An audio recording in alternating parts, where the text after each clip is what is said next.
Hey guys, welcome back to Vertical Momentum. I'm your host, Richard Kaufman, also known as the Comeback Coach. Guys, this is going to be an amazing episode with my brother Jeff. We're going to be talking social selling, artificial intelligence. We're also going to be talking about faith, family, and horses. Why are we going to be talking about horses? I'm sure you guys are going to be shocked that we're talking about horses on this show. But guys, I guarantee if you listen to this episode till the end, Jeff is going to give you 3 actionable steps you can take to use AI in your business today to start crushing it so you can live the laptop lifestyle like we both do. Jeff, my brother, welcome to the show. Welcome, Rich. Thank you, Richard. It's an absolute pleasure to be here. Now, I'm normally the host of a show, so I normally said welcome to you. My dyslexia almost got in the way. I love it. So, first question I'm going to ask to get it out of the way is, what is your definition of resiliency? Because I'm sure that your life hasn't always been sunshine, rainbows, sprinkles, and unicorns. So, talk to us about resiliency. Mate, yeah, well, I don't know anybody's life who's full of sunshine and unicorns, really. If they're telling you that, they're full of shit to start with. Look, 10 years ago, I tried to kill myself. You know, I was in a very hurting, angry, depressed state.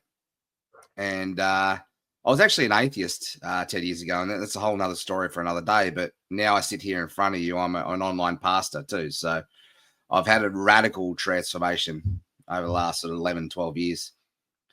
And to answer that question, you know, to put it up to resiliency is learning how to love yourself. It's learning how to, you know, figure out your self-worth, and it's working out how to really get out of your head, get into your heart, figure out what, you know, gets you out of bed at 5 a.m. every morning. You know, like right now it's 6 a.m. here in Australia, and I'm on here with this podcast with you. You know, to do these sort of crazy things. Like, you've got to understand what it is that your purpose is. And I feel like if you could understand that, then any storm or any challenge or, you know, any sort of, you know, down and out experience is just part of the journey.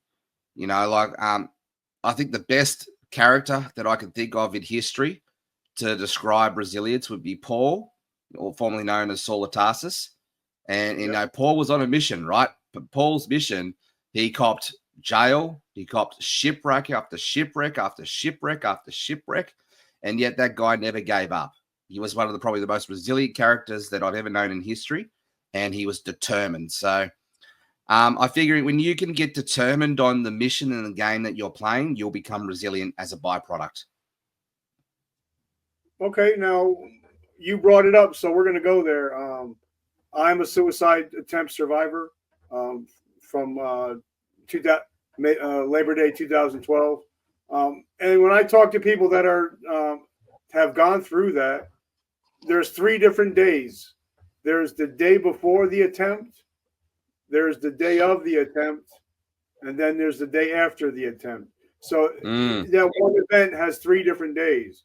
So take us back, if you don't mind, to those 3 different days and how it has changed your life to help you become the man that you are today.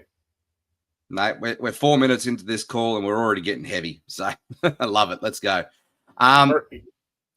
Yeah, okay. So let's look back. And I think these stories are really, really valuable for those who are going through crisis moments themselves. So thank you for giving me the opportunity to, you know, to be able to share this story with your community. And because I think it's when us men, especially, when we get raw, real, and vulnerable, you know, that's where people can connect and relate and resonate with a story, right? So the day before, my life was crumbling around me. You know, I look back at it now and I can see a lot of it was I needed to take a lot of ownership and accountability for my own bullshit.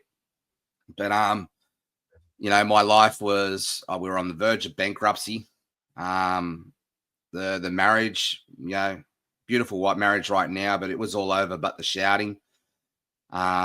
I was not proud to admit it, but I was verbally abusive to Sarah. And yeah, call it what it is. It was abuse. I was very venomous. I was very angry. I was very hurting, in a world of shame, guilt, and denial.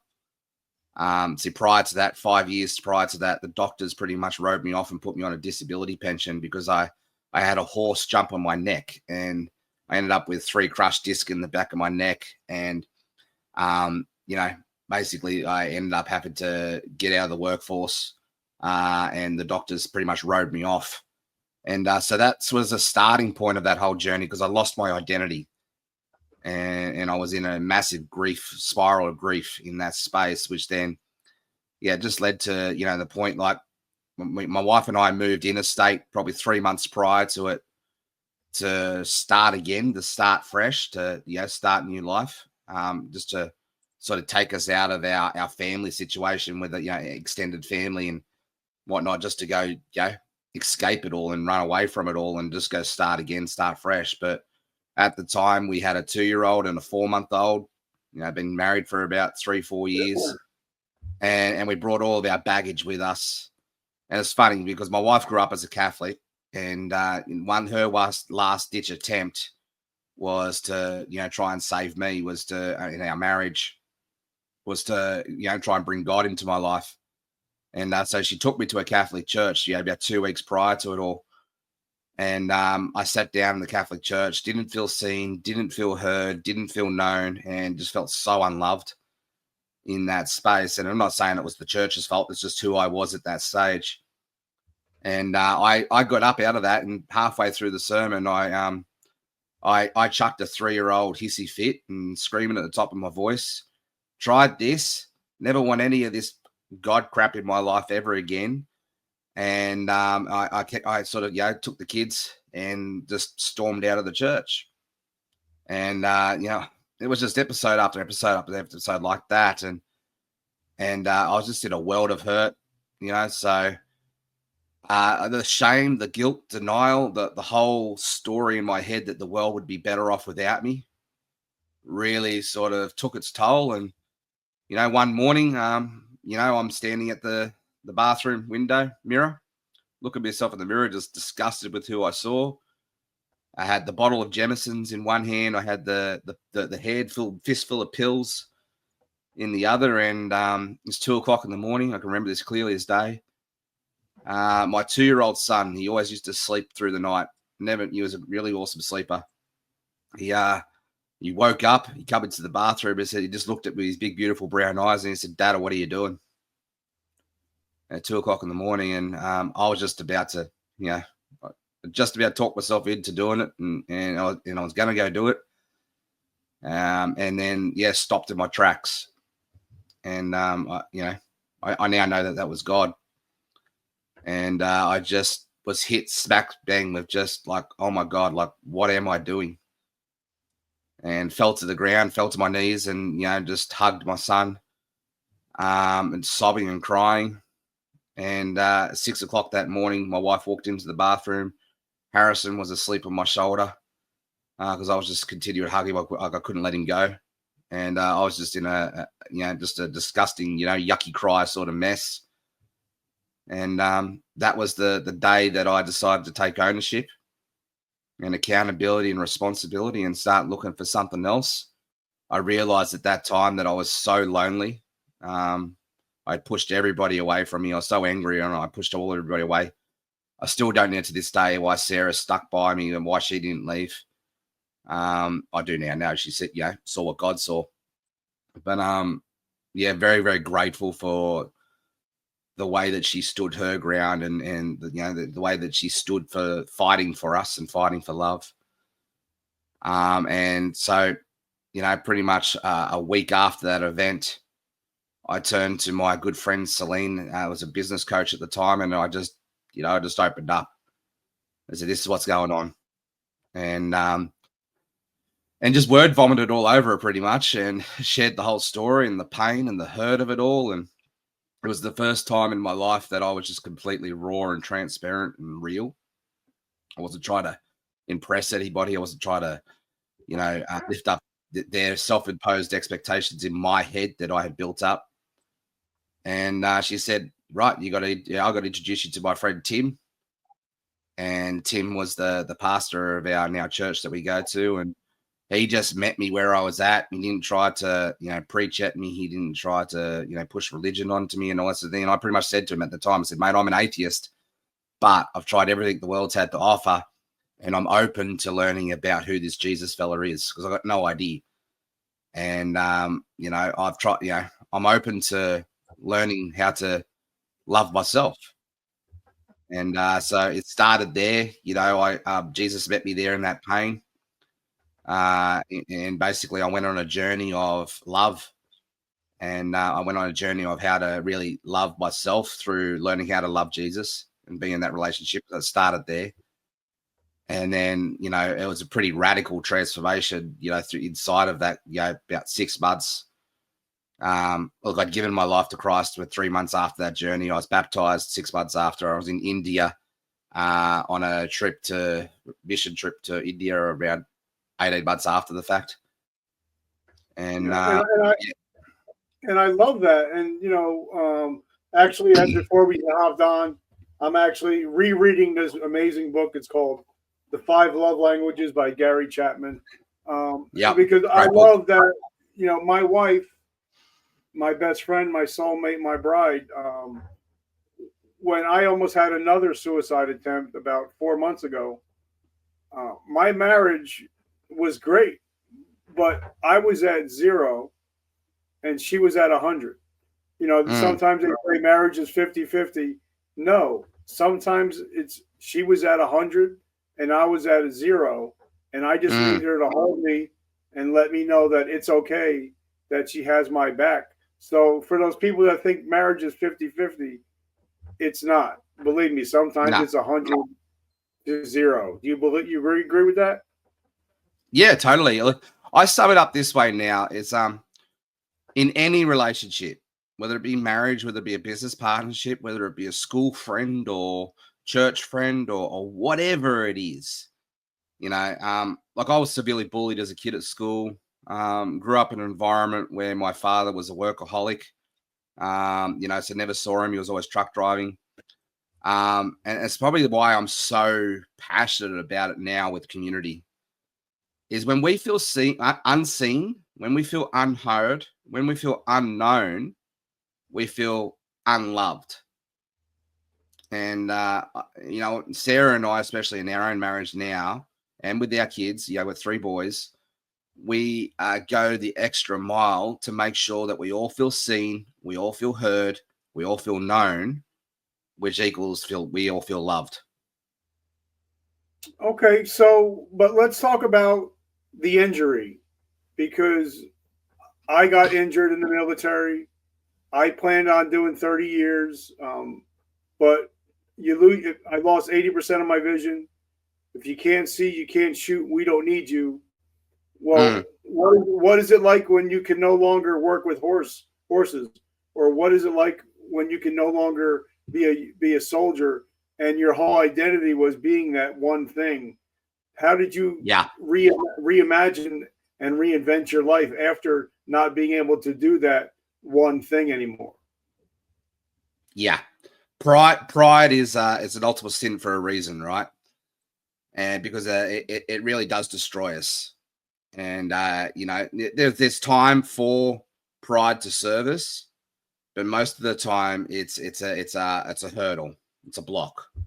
And I grew up in a family that was a space that we couldn't rely on anybody. We had to do everything ourselves.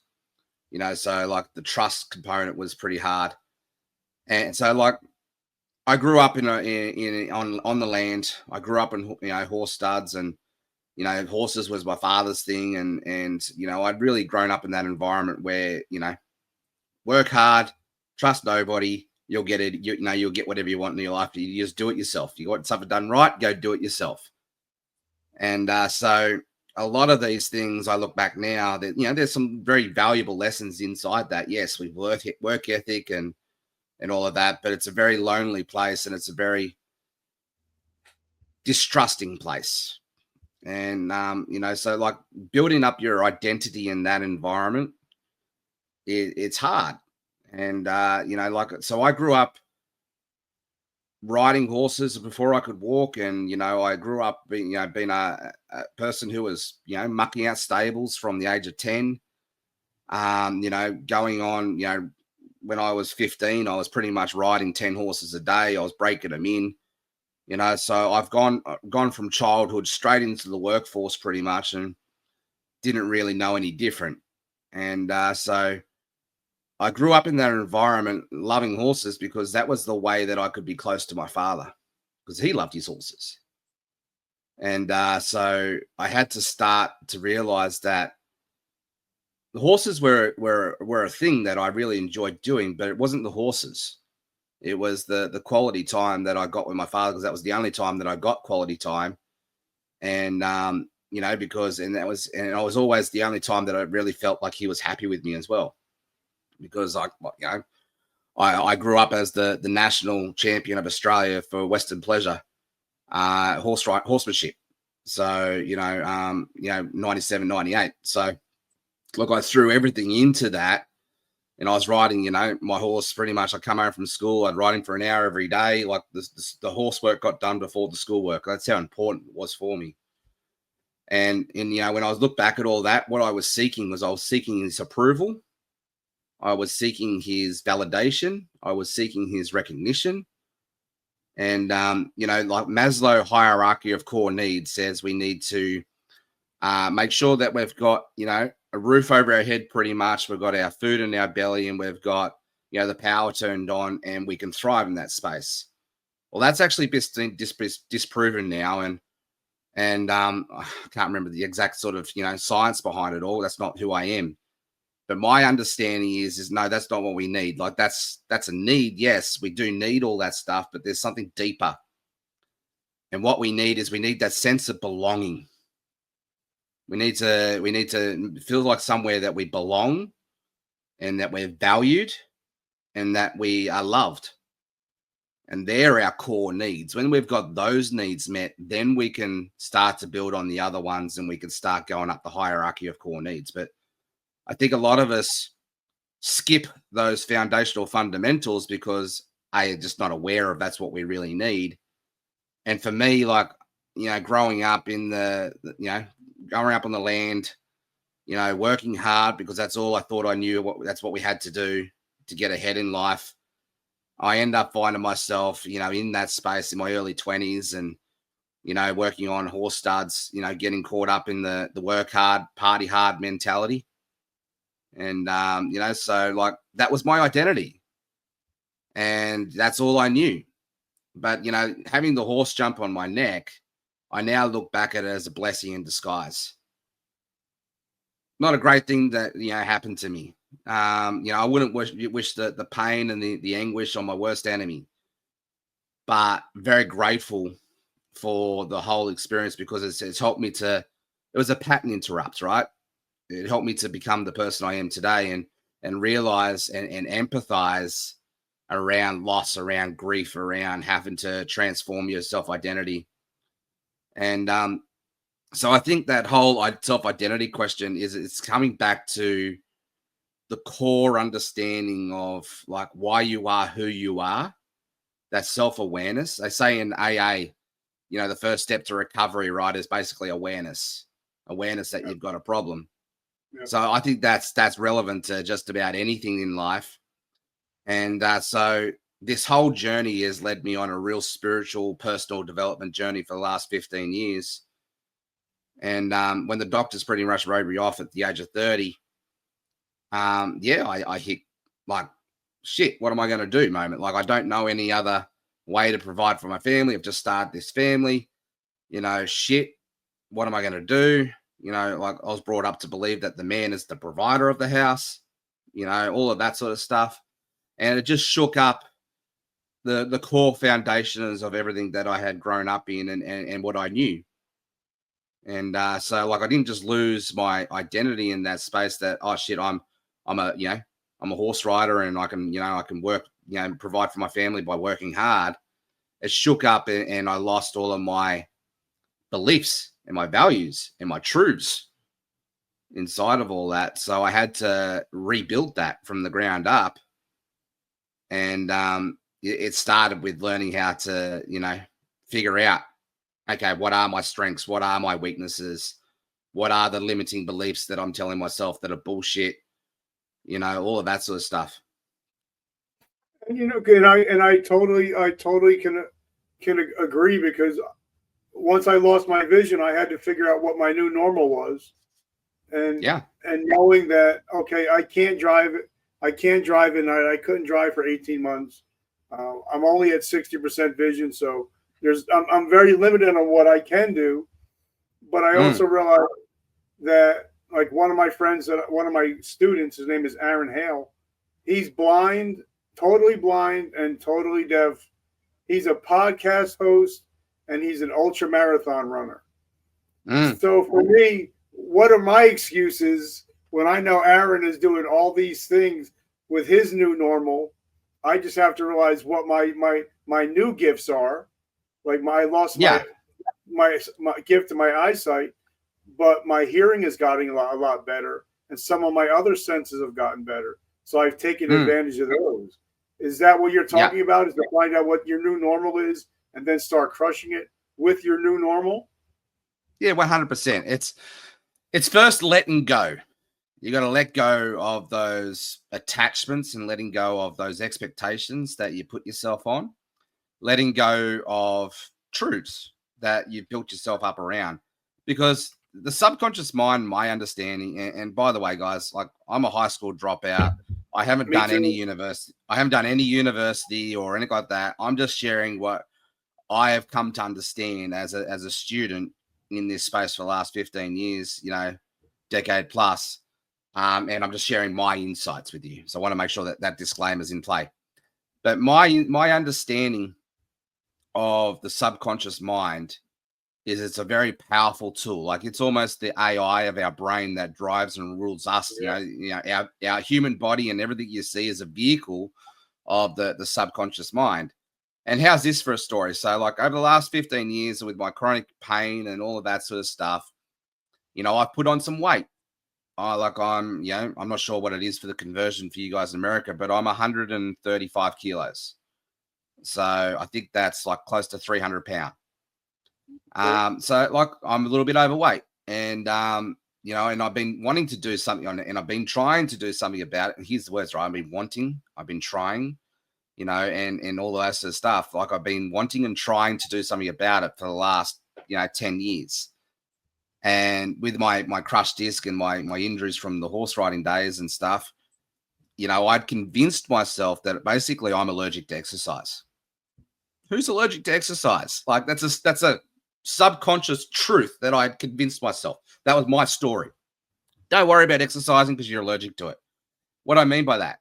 Well, every time for the last decade is I've gone to go get healthy, I've gone to go get fit, I've gone to go exercise, I've convinced myself that I'm going to end up in hospital. I'm going to aggravate an old injury. And it's almost like a self-fulfilling prophecy, right? That was a limiting belief. It was my BS, my belief system, my bullshit story. And, so I gave up on exercise. What's the point? I'm just going to end up in hospital. So I convinced myself I'm allergic to exercise. Yeah. And that was reinforced by me basically putting that thought, that vibration out there, because I'd go do something, 3 months, I'm in hospital again, whatever it was. Right. So by about the 10th time, that had become my truth. I had reinforced it, that it was that, like, don't go exercising, you're going to end up in hospital. You're allergic to exercise. So I had my subconscious mind, my experiences that I kept bringing out and bringing onto myself. And what I'm talking about here is the law of vibration, and I'll come back to that. But I was bringing it on. I was a self-fulfilling prophecy. And I was, making it happen through just by putting that thought process out there. And the subconscious mind was always, what was it doing? It was looking for ways to injure myself. So I made that my truth. So, and then that gave me permission just to pretty much give up in that mindset and just adopt that truth. And I had to realize that that was a limiting belief, and I needed to go and do a deep dive into what was the thing that was actually convincing me that that was true. Where was the childhood story? Where was the story in the past that it had reinforced that truth over and over and over and over and over again? And so I actually used AI in a way to help me do a deep dive. I got it to ask me questions to help me to bring this to the surface.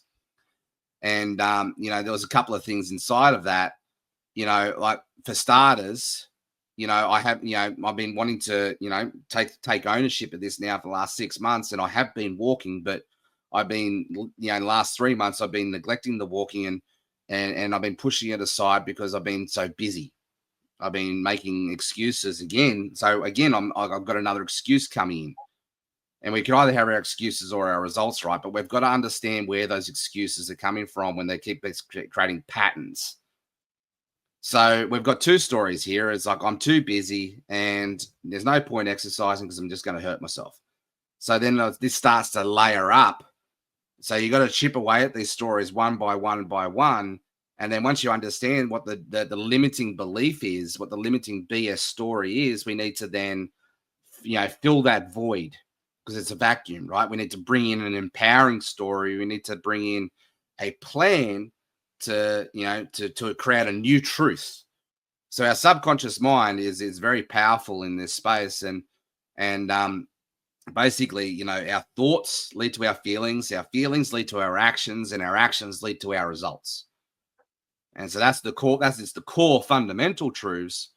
So, but if my thoughts are always convinced that I'm going to, hurt myself and I'm going to end up aggravating an old injury, the feeling of that is like, oh, what's the point? I'm start going to blame, excuse, denial space.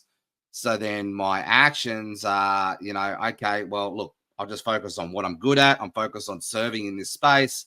I know that I'm showing up. I know I'm contributing, but at the meantime, my health is deteriorating, and I can only focus on serving in the short term, probably not the long term of the way I'm going. So I need to fix that.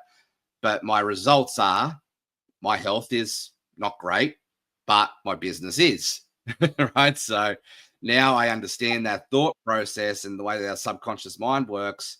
I've now brought my health and my walking as a priority. We've all got 24 hours in the day. It's when people say they haven't got enough time to do things, what they're really saying is it's not a priority for me. It's not high up on my values. It's not high up on my priority list. That's what they're really saying. So it's basically what I was taught is we can have below the line or above the line culture in our own lives, in our own businesses, in our families, and everything that we do. But it starts with us.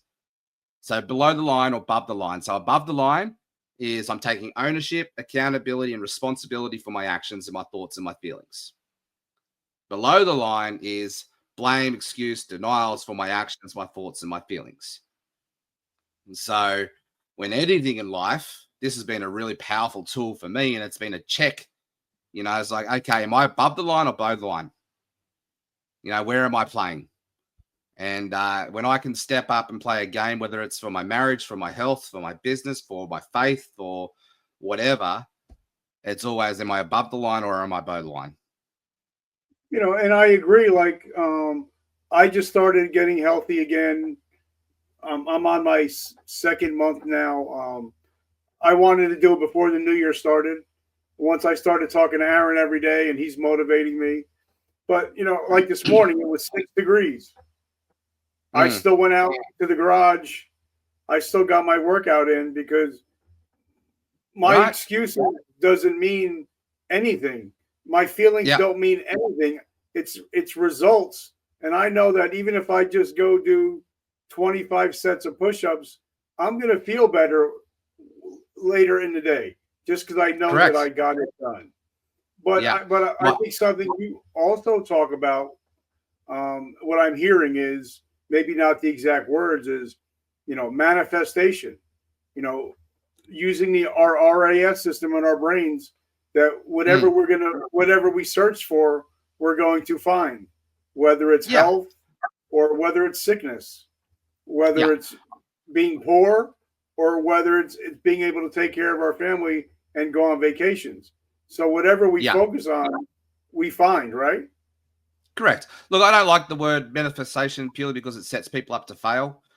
And like I've read all the the Bob Proctor books, all of the personal development books in this space with around the law of attraction, The Secret, all of that, and it does, like, all that's doing is it's really just, it's the tip of the iceberg conversation. It's not, it's like it's showing you sort of like what's possible and how it's possible, and none of the why, none of the how really. And so my understanding is, and the way that I like to describe this, manifestation really is just prayer.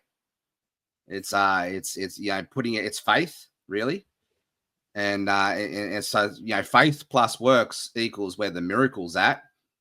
Yes. But it's also it's not expecting the miracle, right? It's that's the faith component in that, that there's a higher power and God's got your back. And if he's not bringing the manifestation into your world that you're wanting to receive, then there's something bigger and better around the corner that he can see for you, right? So I really believe that the whole law of attraction, manifestation space, and all that conversation, it's look, the truths that you'll find in that are out of the Bible, and they've been secularized, and they're only giving you just enough to whet your appetite and just enough to be attractive, but without the substance, without the core, without the faith component, without the love component, it's a recipe for failure.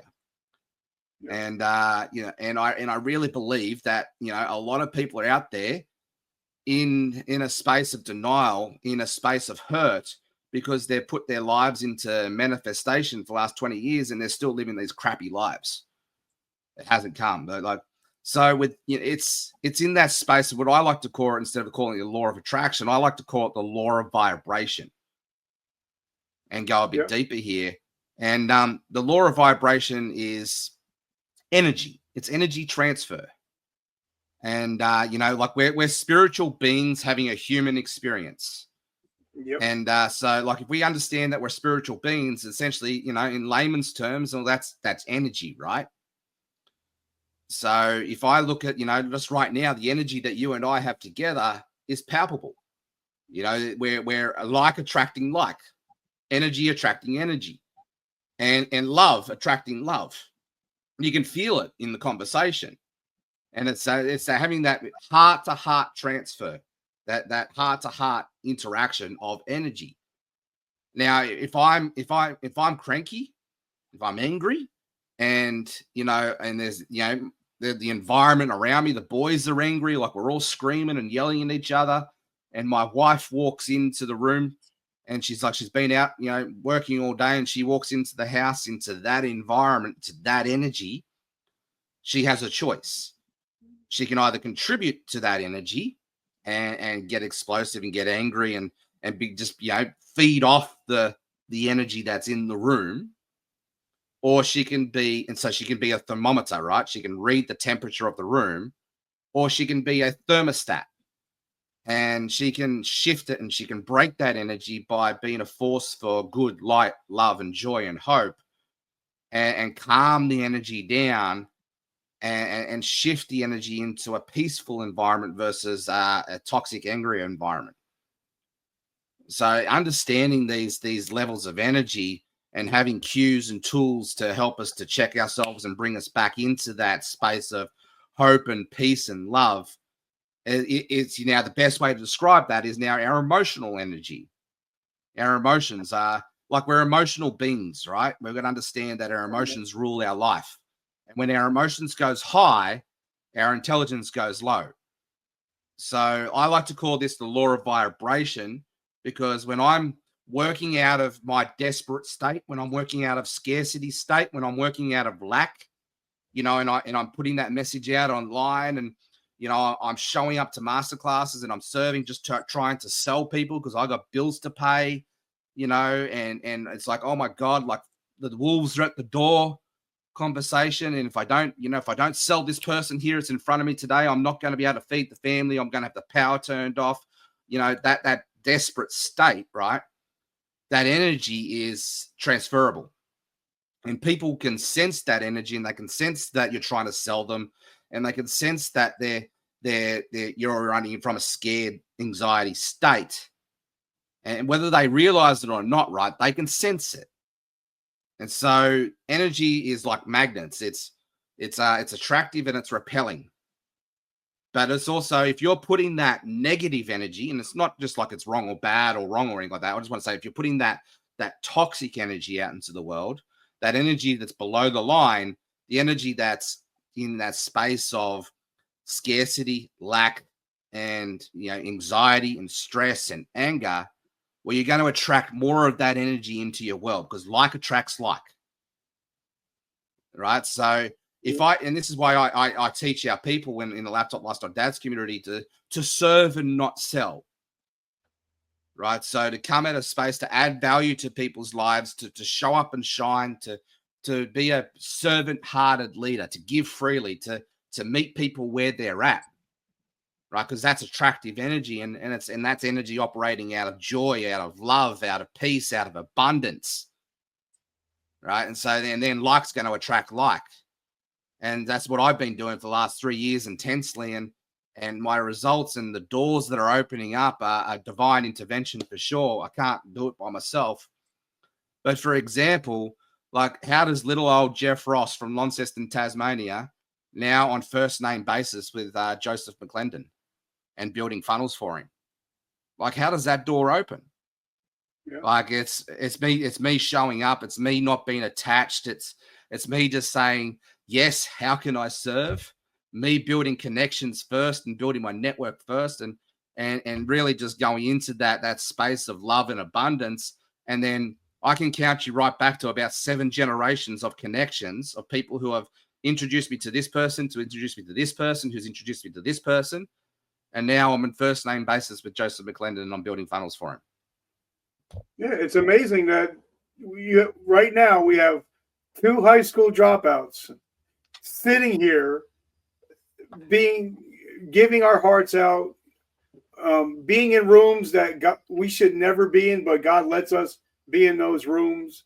For me, it's an honor to be able to sit and chat with you. It's an honor for able to be sitting and chatting with Jonathan Mast about AI. This stuff, I should not be in a room with you guys. And I realize, but if it wasn't for him putting us together, like, Jonathan's a man of God, you're a man of God, I'm a man of God. Without him, we wouldn't be connected. But one thing I want to talk about, is, like, my wife even said yesterday, we went away for the weekend, and she's like, everybody you meet like you. You always get the best parking spots. She's like, you always get the best parking spots. You always get the best deals. You walk around in favor. She's like, God has put a favor on your life. And I'm like, because that's what I put out there. I put out there the positiveness. I put out as much positiveness as I can every single day. And I believe that it comes back. So that's a part of putting out that energy, right?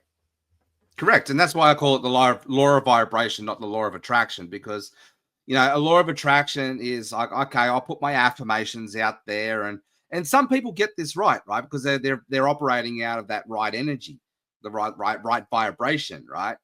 But then, some people just put out their affirmations, but they're not putting the right heart into it. They're still coming from a space of lack and scarcity, and the emotions of stress and anxiety. And don't realize that, if I just say good things and say positive things, that, that's not what it's all about. It's about getting your emotional state in the right place, and then getting your right vibration in the right place, and then layering on the right tools and the right affirmations and the right prayers. See, for me, I don't call affirmations, I call it prayer. Right? It's for me, it's a conversation with God, and that's the faith component into it. And then I let it go. It's like, if I pray into something, I just let it go, or, I ask basically for guidance, and I come into that attitude of gratitude, and I operate out of that space. Now, am I perfect at this? Hell no. I'm still like, I grew up I'm 42 just a couple of days ago, my birthday, for January 30 20th. years. January 20th was your birthday. There you go. Yeah. Yes, Morgan Ocean Day. Yeah. So, coming back to that, I'm an expert in 30 plus years of growing up as a very angry, abusive asshole, to put it bluntly. I'm an expert at that because that's all I know. And in the last 12 plus years, I've had to learn this opposite side of that. And so I do have a temper, and I can fall back into old patterns. But what has helped our marriage, especially my wife Sarah, and what has helped it thrive, and and look, I'm more in love with my wife today than I was when we first got married, and she is in reverse. What's helped that is the fact that we understand some of these very powerful tools around how we're wired, and how our emotions rule our life. And that's going to give us the space for grace and understanding to come into space and learn how to forgive each other and forgive ourselves. So, learning the art of forgiveness and the skill of forgiveness and seeking to understand the other person's point of view and not making it all about me, myself, and I, and how can be all about we, us, and they. And, understanding those principles have helped us to, fall in love with ourselves, fall in love with each other, fall in love, serving our boys as parents, and understanding that we own nothing. We're only stewards. Yes. God's given us, we're only stewards of everything that God's given us. And, it's not ours to keep, and we don't take it with us to heaven. So you're understanding a lot of these core fundamental principles are able to help us to step up and shine and step up and to serve. And when we get into that space, then yes, God blesses us. And now I don't believe in the I want to be very clear here. I'm not into the prosperity doctrine. I'm actually I'm very anti-prosperity doctrine, but I am a man of faith. I'm a man of love. I'm a man of relationship. I'm an ambassador for Christ, and it comes to that. And so, there's always a premise before a promise, as Rick Warren says from Saddleback Church, right? The Bible is full of the Bible is full of it. There's a premise before the promise. We have to do our part before God will do his. It's a partnership. And but one thing, talk about prosperity, and then I want to get into social selling. I believe, like you, I own nothing. God lets me borrow it. Just like I'm letting my son borrow my car. I don't own it. God owns it, so I'm letting him borrow it. But I believe that if I realize that he owns it all, I don't own nothing. I'm a son of God. So if he lets me borrow my house, he's going to let me borrow the beach house. Yeah. If he lets me borrow the Kia, he's going to let me borrow the Corvette. As long as I know I don't own it, it's not mine and it's his. And if I keep it in the right perspective, I think we can become more successful, because once you realize you don't own anything and you're a steward of it and you're grateful for it, God is like a regular father. If I see my kids, if I give them something, if they appreciate it, if they take care of it, they say thank you, they're grateful, I want to give them more. If you're a brat, I don't want to give you any more. It's a bit like that. Look, God doesn't work off recipes or like he's God, right? You read the book of Job, and you can understand that straight away. God doesn't work off of patterns, systems or recipes or anything like that. So yeah, I think Job is the ultimate book of learning how to suffer well.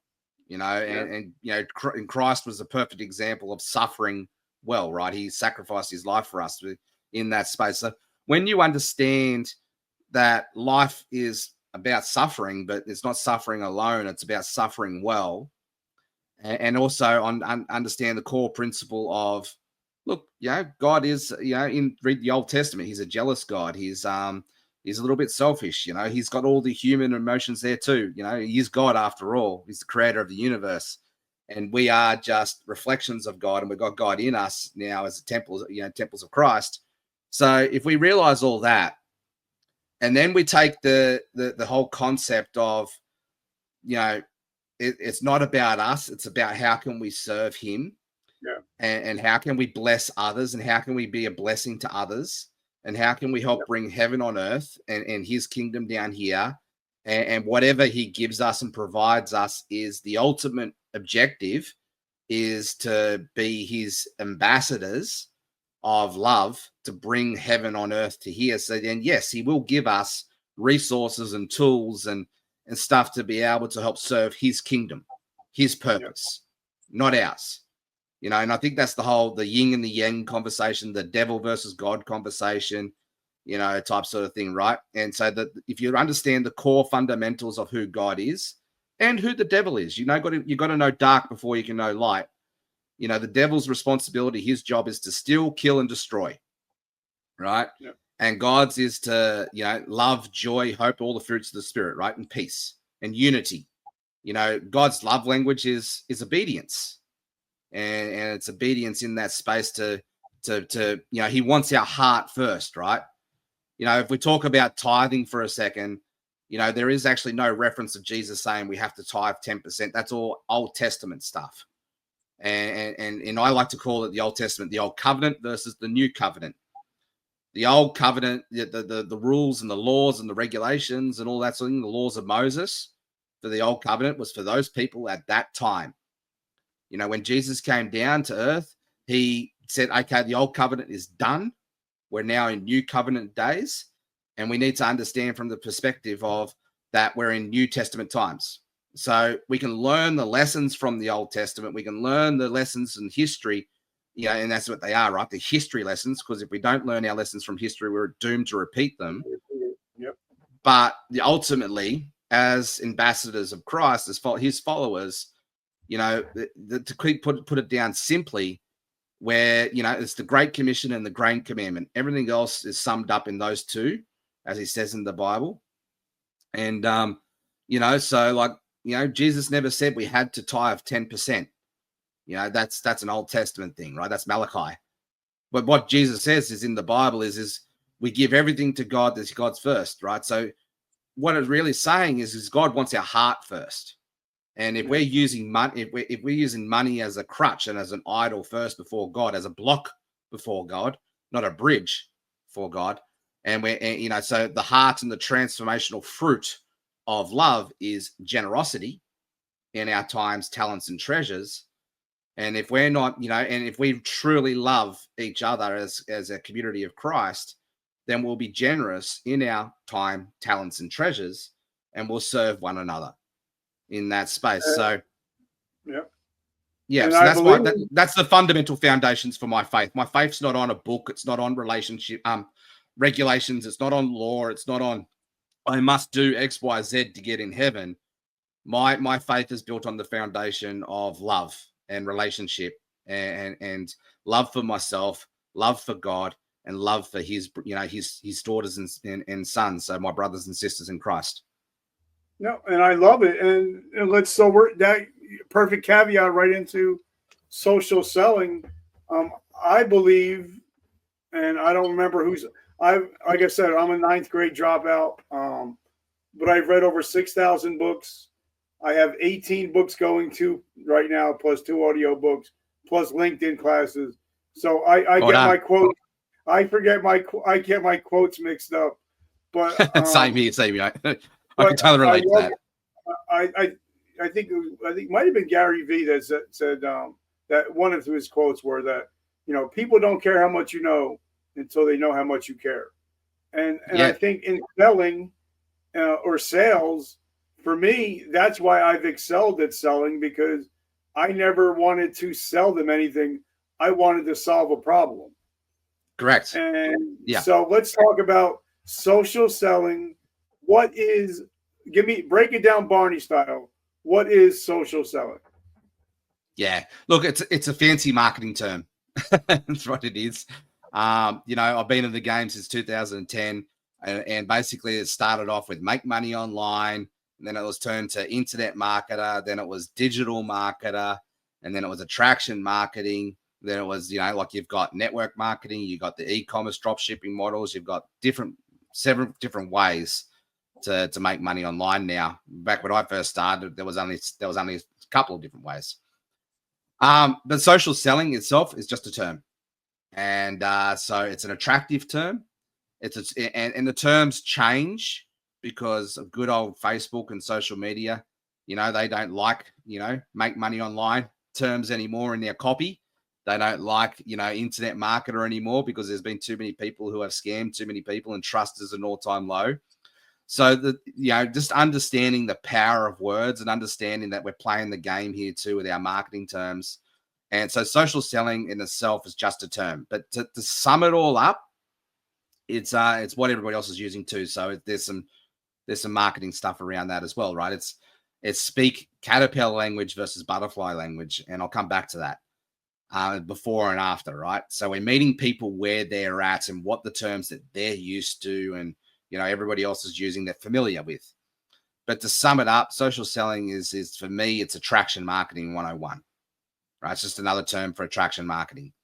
And attraction marketing, when you bring that down to it and boil it down to, Barney style, into the essence of it all, is it's influencer.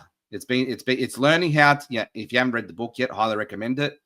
Dale Carnegie is the author, but how to influence people and how to influence people and win friends. That's all social selling really is. It boil it down to it, right? It's good old fashioned networking. But for me, if I didn't meet you and we didn't form a friendship over the last, I think we've been friends now for almost a year, and didn't ask anything from each other. We're just grateful for our friendship. And you invited me to your amazing group, and I'm learning new stuff every single day. But if we would have just got in there and be like, "Hey Jeff, I'm Richard Kaufman. I'm the #1 best-selling author, blah, blah, blah." You would have just shut me off. You would have just delete or just blocked me. Or if you would have just came out and be like, "Hey, I'm Jeff Ross. I have this top-selling group, blah, blah, blah." You would have just went over my head, and we would have never really got together. So I think it's building relationships, right? 100%. Yeah, it's relationship building 101. And that's why I say it's just networking 101, because that's what networking truly, really is. It's not about sales. Sales is a byproduct. It's about building the marketing terms, right? Is know, like, and trust. I go deeper than that. And I'd say it's about building community. It's about building community of people who connect with you, who relate with you, who resonate with you. And it's about, finding your vibe so you can find your tribe, and building community and a servant-hearted leadership first. It's service first, sales second. So look, we're all in business. We've all got to make money. We've all got to pay the bills. Money is like oxygen. We need it to survive. That's the way our world's built. And so totally, not discounting money and the power it has, but money itself is just a tool. And when we can get into our out of our heads and into our hearts, when we stop making it about me, myself, and I, when we start making it about others and how can I add value to your lives. So, my mantra is every person that I come into, that God gives me opportunity to speak to, that I'm leaving them with a golden nugget of love and hope and joy in their lives. And I'm adding value first. But you put out a post about 57 minutes ago about people buy in. I'm paraphrasing, obviously, about how people buy into you before they buy into your product. So talk about that post and talk about what the meaning behind that post is. Yeah. Products and tool are just tools. They're services. They're just vehicles. And how do we help people get from Sucksville to Awesome Town? But so people buy you first. They trust you first. And so this is about really understanding the power of influence and building that influence and leading in. When you stop, it's funny, when you stop selling and you start serving, you actually sell more. You really do. It's because it's okay, let's break it down right. I really feel that trust, the currency of trust, is at a record all-time low, because everybody out there is trying to sell everybody. The internet now, especially with AI, is a very, very noisy, competitive space. And there are so many spammy Tammies and direct pitch Peters, I call them, out there, trying to say, buy my shit, buy my shit, buy my shit. That's all you hear, right? And it's the same pig with different makeup on. And so it's just story after story after story. My inbox, gets flooded with what you just said, with people trying to sell me 10, 15, 20 times a day. Yeah. And it started off with just once or twice a day, but as my influence has grown, so has the demand to try and get my attention. So attention is another currency that it's an all-time low, right? With TikTok, with self-gratification, instant gratification. It says that our scientists have proven that our attention span's less than a goldfish now.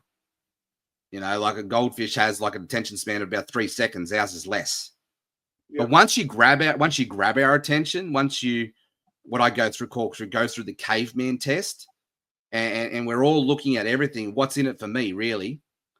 And so as a marketer, I always pitch it, okay, what's in it for my people? What's in it? How can I serve them? What's that question that they're asking themselves at 3 a.m. in the morning, full of anxiety and stress, and it's keeping them awake? And how can I jump into that space right away to serve, to add value, to grab their attention, to build trust, to find that connection where they get to know me, like me, and trust me, and build that relationship up. And it's when you understand these core fundamentals and you have some systems behind you to take people on the journey. Now it's not attachment. I'm not attached to the sale.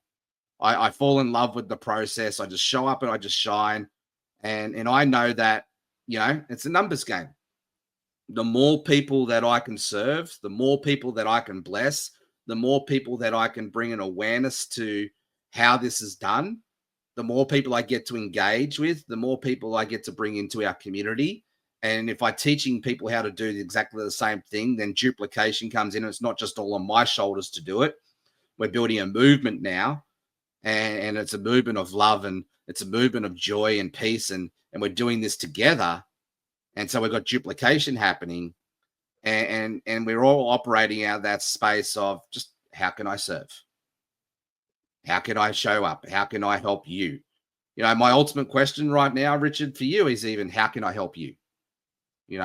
And so like when we make it all about that service and about the other people, then when what actually happens is, it's time and time and time again. Like I don't even ask people on my sales calls now, okay, you're ready to get started. They ask me, Jeff, what do I need to do to get started? And it's okay, cool. Well, look, you've opened the door. Here's the process. This is your option. So it's about having something for everybody. It's about being strategic, and, it's about taking people on the journey. But, I think here's the thing, right? We've all got to slow it down. We've all got to come back to meeting people where they're at, meeting people in their pain, meeting people in their need, and just coming up alongside them and just say, hey, how can I be your friend? And just meet people in that space of, how can I help? How can I serve? And, and this is what I do all day long, every day for the last 5 years now to this point. And me too. It's like, I'm in your DMs a lot, and I'm just like, hey, Jeff, hope you're having a great day, brother. I just want to let you know that you're loved and appreciated. Yeah. And a lot of people, when you send that, they're like, okay, what do you want? And I'm like, absolutely nothing. I just wanted to let you know I was thinking about you. I love you and I'm praying for you. I just want to thank you for being in my inner circle. And a lot of people, they don't get messages like that. They get the, hey bro, I can 10x your podcast, or hey, how can I want to buy my stuff, instead of just somebody getting a message saying, hey, I just want to let you know I love you, brother. Yeah. That's life changing. We might send a message like that, and they might be having the hardest day in their life, and they just get a message like that, and they may not want to take that bottle of pills. They may not want to run off the track and kill themselves. You never know who you're going to affect by even just sending a nice personal message or a handwritten thank you note. Yeah, look, so here's some coaching for you, Richard, and I'll give you some coaching and that whole conversation and how you can up your game.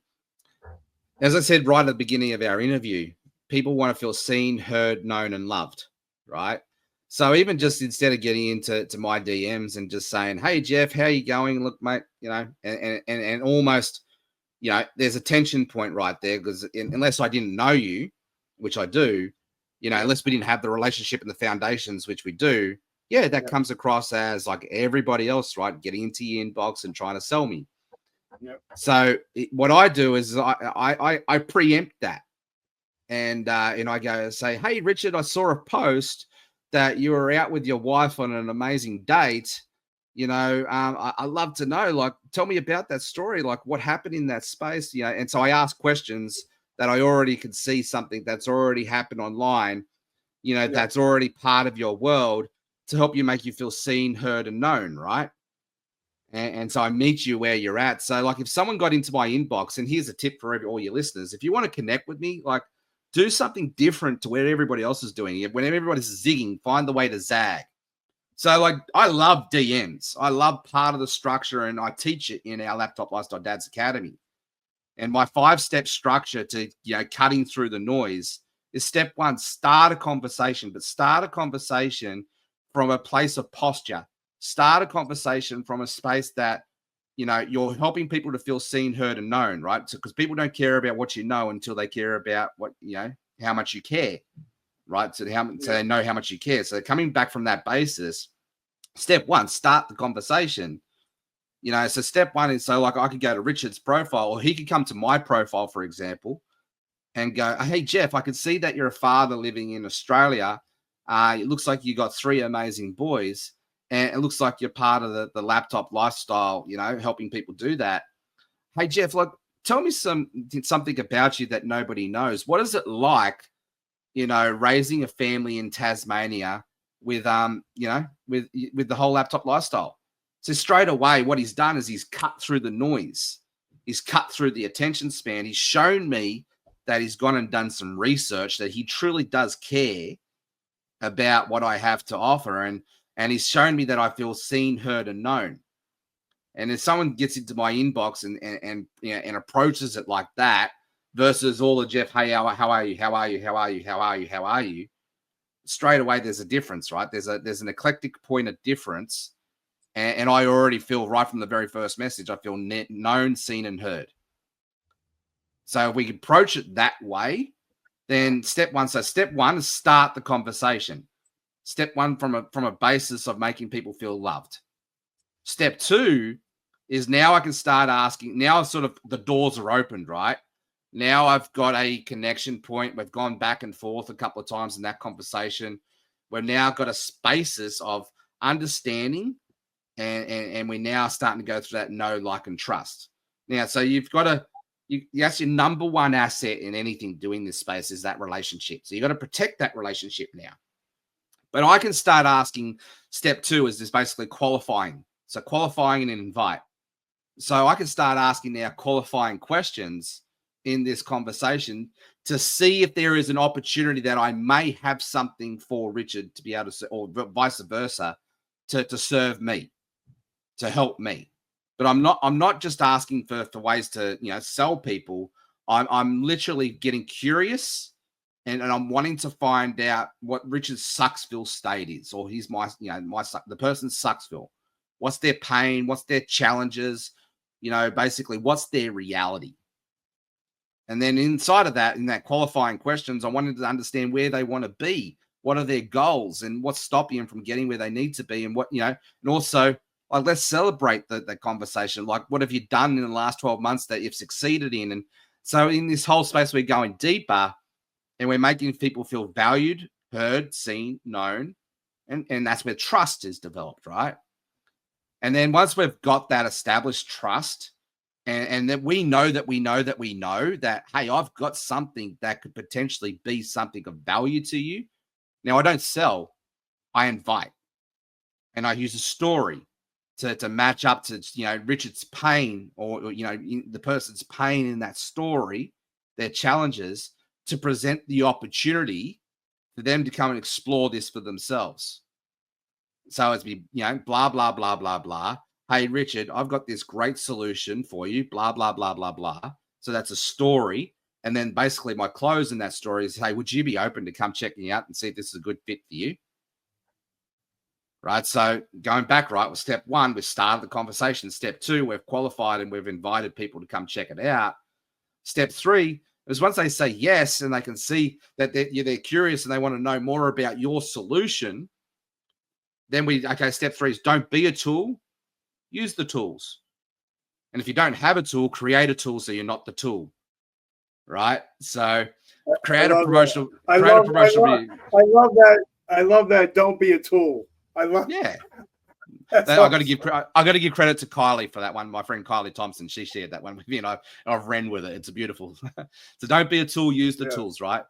And so tools get you out of the sales conversation because nobody really likes selling. Well, we do love serving. We do love pointing people in the right direction, and everybody loves to buy, right? So so don't be a tool, use the tools, and if you haven't got a tool, create the tool to do the job for you. Right. So then so step three is share the tool. So invite people to come check the tool out. And that could be normally it's a 3-minute video. Normally it's a funnel. Normally it's a lead magnet. Normally it's something to help them get some sort of transformational result in their lives. Step 4 is follow up. And my simple question with follow up is, hey, did you go check out that XYZ tool? What did you like best about it? And I just simply asked that question. That question's made me over $1 million+. What did you like best about XYZ? What did you like best? Was it this or was it that? For example, with Dream Trips, it was, hey, what did you like best? Was it the business opportunity or was it the travel club? So presenting the question in a style that's an open-ended question, but it's going to get to me where I need to be. What did you like best? And then they'll come back and tell me, and then I'm always going to say one thing. Me too. Here's why. Everybody loves that me too factor, right? It's that connection point going deeper and deeper and deeper. So then I share another story around why. And then the fifth step in this process is the close. Sell them, sign them up, bring them into your team, whatever that is, but it's the close, right? So my question to close is, hey, me too, blah, blah, blah. Here's why I like all that. Hey, do you have any questions or are you ready to get started? So I'm always asking questions, right? Questions are the answers. And I'm taking people through a framework that just is going deeper and deeper and deeper and deeper. And people feel that they see heard, known, and trusted, or vice versa, that relationship's going through now. And simply, hey, have you got any questions or are you ready to get started? Now, when people start asking you questions, I love that. Because they're bought into it now. Now they're just trying to justify it logically to figure out, is this a really good fit for them? So get curious about those questions. You support them. You hold them hand. You answer their questions transparently and vulnerably and real, upfront. And then by going through this process, we don't have to be attached to the results. It's just always putting us in a position to serve. And customer service 101 is to basically support people. I love it. And I love it. And I'm so grateful because, even though you're 30 something years old, I'm 56 years old. I'm still willing to learn. I'm still an open book. I'm still humble and teachable. So I just want to say thank you for that, my friend. So the last couple minutes, let's talk about AI because I believe, and I've learned a lot from you, from Jonathan Mass, that if you take AI, which is new school, and you put them together, you can't lose. You can't lose if you put them both together because, you can use the AI on all the new stuff, but as long as you let people know that you like, trust, and care for them, you're going to become more successful because this way I'm able to get all the younger people that are get really hung up on using AI, and I still get the older crowd that are still used to still love getting handwritten thank you notes, somebody actually picking up a phone to call them instead of just text them. So I think old school plus new school, you can't lose, right? Correct. Nah, look, I describe AI as a Ferrari, and it's the best car on the market. It's the fastest car on the market. But hey, if you get it behind that driver's wheel and you don't know how to drive a Ferrari, you're going to crash it, and it's going to be a weapon, right? So AI is a very, very powerful tool, and there are a lot of people out there who are kindergarten kids behind the wheels of a Ferrari, and that's great. I love it. It's the learning is messy, pioneering is chaotic. It's messy. It's the old pendulum swing, and but there's a lot of noise out in the world now thanks to AI. People have putting up AI generated content, and you can see it through red flags list, rather than center, especially if you're in this world. But I love that the people are experimenting, and that's where I started as well.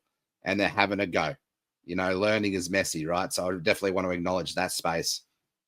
But my mantra is it's AI plus our heart equals our superpower. And so if you're looking at AI and treating it as a replacement, then that's where you're going to fall over and you're going to fail. But if you look at AI as a partnership, and it's basically looking at AI first mentality in how can I partner with it to amplify my voice, to amplify my creativity, to leverage it as a tool and treat it as a tool, then AI is a very powerful tool. But just like a hammer, I can grab a hammer and I can put that hammer in a 3-year-old's hand, and I may get a nail knocked into a piece of wood. May. But if I take that same hammer and I put it into a craftsman's hand with 50 years experience, who's an expert at his trade, then I could potentially get a cathedral, master, like 18th century, master in craftsmanship, beautiful works of art and skill, and get a cathedral. So, AI is it's a tool, and we've got to respect it like that. And it's a very powerful tool. But yeah, you learn how to use it properly, and this is what we're doing in the LLD community. And I know that's what Jonathan Masters, Jeffrey J. Hunter, and Julie McCoy, like we're pioneers in this space ourselves, but we're teaching people how to use AI in a responsible way to be able to help them to fast track their journey. And basically, I truly believe now, if you're not using AI, if you're not learning to use AI, you're going to get left in the dirt. You get left in the dust. Just like technology revolution, technology revolutions we've seen. I'll just finish off this thought here. So technology revolutions that we've seen, just like the tractor, when it first came around, it took jobs away. It took jobs away from the people who were the horse and the cart and the plow.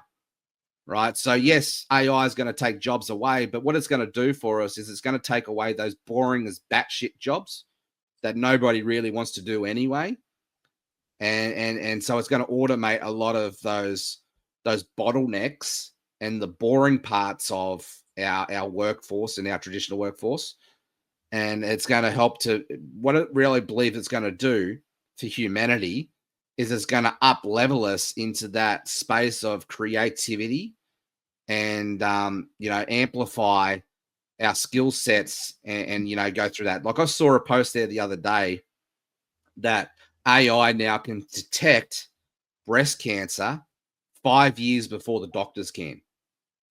So like you can put up a scan and it can detect something as microscopic in the breast and go say, right, that cell right there is going to turn into a cancerous tumor. And so like even 5 years before the doctors can, or something crazy like that, right? So AI is going to help us to create a longevity in our lives. It's going to help up level humanity in that creative skill space. And they'll, just like, the computer revolution did something similar. It took jobs away from those people who were doing things manually and sped the processes up and helped them become more efficient in humanity and a fast track communication to like what we have today. AI is just going to do what the last 100 years has done and it's going to do it in the next 10 years. So I truly believe like we're on a very fast track for a human human evolution. This is not a revolution. Like, yes, it is a revolution, but it's more than a revolution. We're evolving, in different stages really fast. And I agree with that. But like for me, I started learning about AI as soon as Gary Vaynerchuk said you need to start learning about AI, and it's been about 2 years, I think. But for me, I've got like 4 or 5 different tools that I try to use, and I try to learn the actual how to use the tools. Like I'm a musician, I'm a guitar player. I can't learn to play one thing on the guitar, one thing on the bass, one thing on the drums, one thing on the piano, because I'm never going to get good at any of them.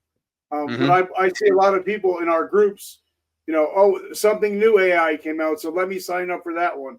This new AI came out, and they're not really. They have so many that they're trying to learn instead of taking like a handful and say, okay, let me dig down on this. Let me get into the minutia of it so I can actually start using it instead of just trying to learn 40 different AI programs. Yeah, it's a societal problem. There are a lot of jack of all trades but master of none. And I love ChatGPT.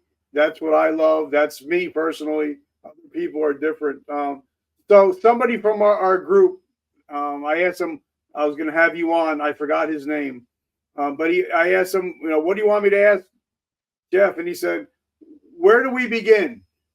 Where does the business owner begin that wants to learn about AI? Where is the beginning point? Yeah. Brian, I saw Brian, actually had a call with him just before I jumped on here to ask that question. So yeah, Brian. Great question. Where do we begin? Look, it needs to start with, I reckon, figuring out your heart-centered, purpose-driven mission.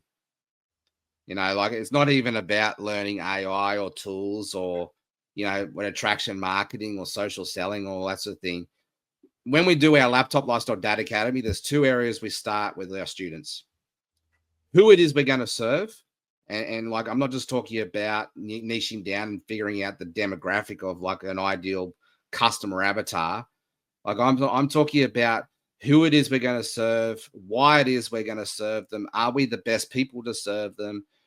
Do we love serving these people? What makes us the best in the world with serving these people? Our experiences, our stories, type of thing. How can we meet them where they're at? So we need to understand, very, very intimately who it is we want to serve. So you need to know your niche. But a lot of people only, when they go start niching down, they only start on the surface level and they only figure out the demographics. I'm talking about when you understand your niche audience, like getting into the psychographics, getting into the emotional triggers, getting into the neuroscience of it all.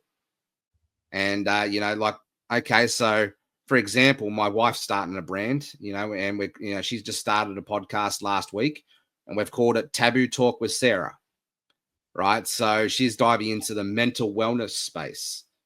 And her audience is she's looking to serve mums who are like her, who have kids with autoimmune diseases, ADHD, MS, the whole lot, right? Because that's us.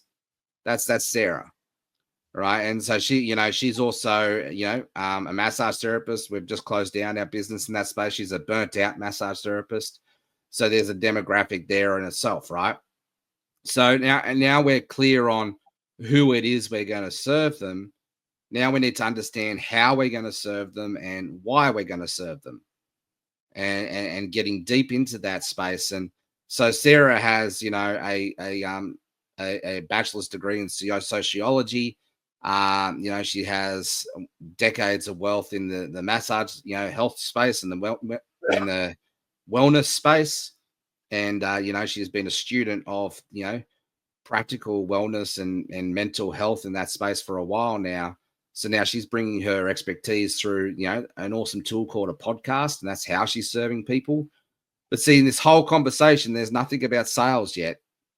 And it's all about how can we add value to people's lives How can we bring a message of hope and joy and love in her space to be able to do that? How can we help people feel heard, seen, and connected to help them to do that and build community? See, right now, even at this early days, this is about working out community. And so we need to understand, deeply who it is our audience is. And my thing here is we're all somebody's guide. Like the only difference between you and I, Richard, on this story is experience, is wisdom. Is our failures, is our wins, and all that sort of thing, and everything in between, right? Sucksville versus Awesome Town story, the hero's journey story. We're all somebody's guide. So if you're just starting out as an affiliate marketer or a network marketer, guess what?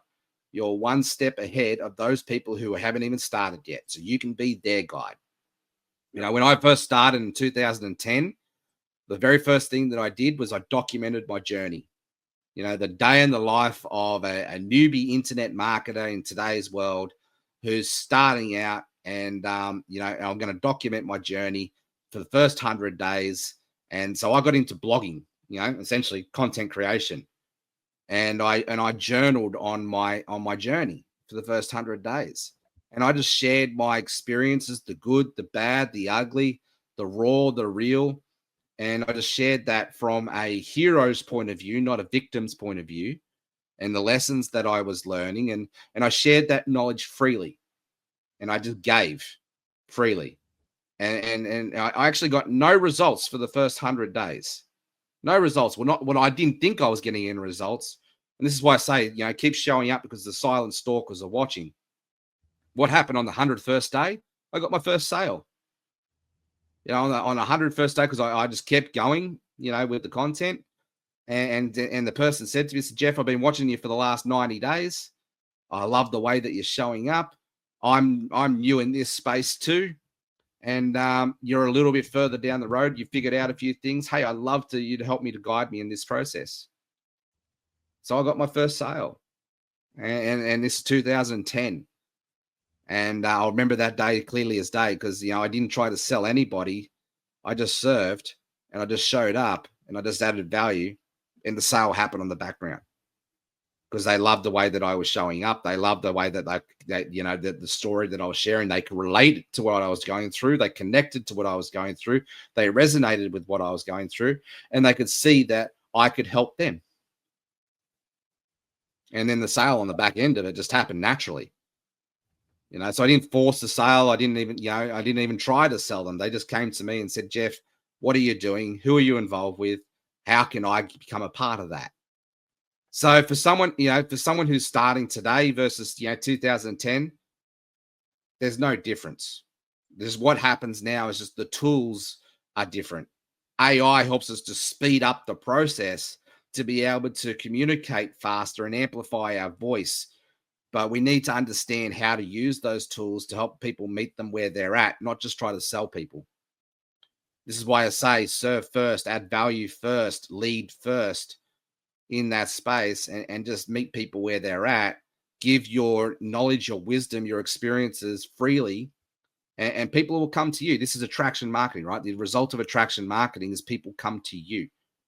Yeah. Is this a fast way to success? No. Is this a get rich quick scheme and get you, make you $1 million overnight? Hell no. Nope. But if you continue to just show up, if you continue just to keep serving and keep adding value to people's lives, then it may, I don't know when it's going to happen for you, but it could be 10, 15 months. It could be 10, 15 years before it really starts to happen. And if you look at my story, I've been going since 2009, the end of 2009, started 2010. So what are we, 15 years into it? There are a lot of people that are coming to me, Jeff, and says, hey, Jeff, you look like you're an overnight success story. Well, yeah, but there's been 15 years of bloody trial and error and scuffed my knees and broken bones and, hypothetically, and a lot of pain and anguish and stress and anxiety that's gone through that journey to look like an overnight success story. It's 15 years that you haven't seen. So now, if you're just getting started, start with just figuring it out, who it is you want to serve, and just go serve. I love it. So how do we get into your ecosystem? How do we get involved with you? Tell us about your group and tell us about everything that's going on in your world now. Yeah, great question. So look, there are a lot of Jeffrey Rosses on Facebook, and the most famous one I can think of is Jeff Ross, who's a Canadian stand-up comedy who just loves to roast people. That is not me. If you go to facebook.com/Jeffrey, spelt JEFFERY .Ross 2012, that'll take you to my personal profile. Probably the easiest way to go to is come and join our Facebook group, which is the LLD Legends Social Selling and AI Mastery for network and affiliate marketers. But if you just go to facebook.com/groups/laptop lifestyle dads, actually here, I'll drop the link in our StreamYard chat here for you, Richard, so you've got it. That would be the number one place to get started. So come join our Facebook community. And, we love to, serve in that space. I'm actually running a free masterclass in about 24 hours, a little bit over 24 hours tomorrow. So the 24th of January, 10:30 a.m. Sydney time. Sorry, forgive me, I can't think of what that is, American time conversion, but it'd be Thursday afternoon, evening for you. I'm running a free masterclass. And basically the masterclass is to do a deep dive into attraction marketing, understand the 8-step predictable journey of the customer value journey to take people on, and how to leverage AI to amplify your voice and amplify your influence in that space. So if I can make it, I'm going to try to make it, brother. I just want to say thank you so much for hanging out today. I'm so grateful just to be in your group, just to be able to be taught, and I'm so humbled and grateful. So I just want to say I love you, brother, and I'm so humbled and grateful. And guys, I always end with this. I'm a big Joel Osteen guy, and something that I love, quote, is every morning we wake up, we can decide to be a victim or we could be a victor. And if you to this show and you show up every day, you're no longer a victim of your past, but a victor of your present and your future. Thank you guys for always showing up and showing love. Jeff, my brother, I love and I appreciate you, brother. I'm going to try to get into that class because Thursday I'm free a lot Thursday night, so I'm definitely going to try to hop on. And I just wanted to say thank you, my brother. No, I appreciate you, Richard, and really love everything that you're doing, mate. And I can see that you're an ambassador for love, another brother from another mother, say they say. And mate, love you too. Thank you. I love you guys. And remember, guys, vertical momentum. The only way to go is up. I love you guys. Have an amazing day. Love one another.